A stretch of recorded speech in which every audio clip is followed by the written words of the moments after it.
We're in now approximately 22, 23 football clubs, which has been great.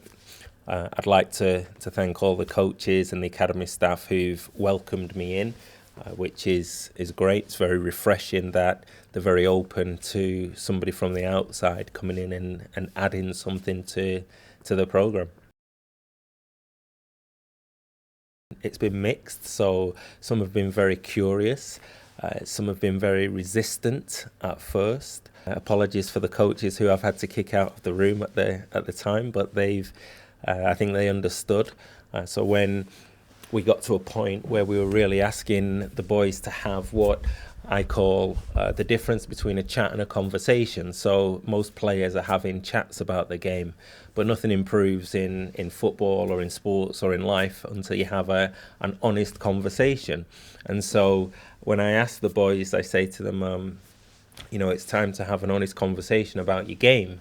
And if there are coaching staff in the room, then they don't really want to reveal that. So I ask the coaches to go out for 10 or 15 minutes. All the boys just, they relax.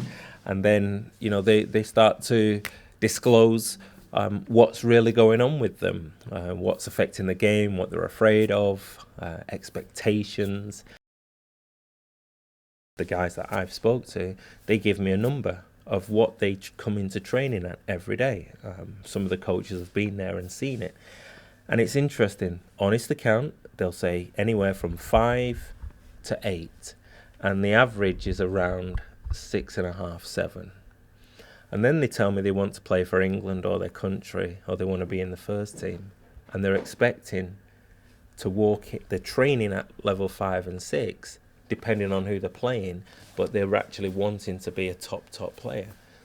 And so the honest account is, if you think you can just switch it on, you've got to be coming in every day with the opportunities that you've got, because somebody in a European country, a kid in South America, they'd love to have that opportunity to be doing their education, to be at a club in England, to be at the facilities that they're at. They'd absolutely love to have that.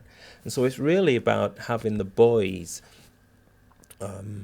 recognize that it's not going to be facilities, it's not going to be just your coaches, it's going to be how they approach their training every day.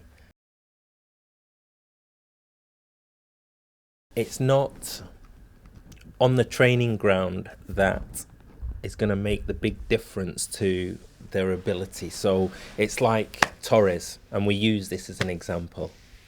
So we say, I say, which player do you know who has got good technique, good record, but lacking confidence? And straight away they all go, Torres. And I say to them, what do you think the coaches then say to somebody like that? They say, you've got to work harder, son. You've got to work harder. But there's no amount of working harder on the training ground which would have resolved the issue that Torres has got, because he's good technically, he's got a great goal scoring record. So it's something other than that. So for your boys, it's what can they learn about their own mental state. So contract time's coming up. They've got people watching them.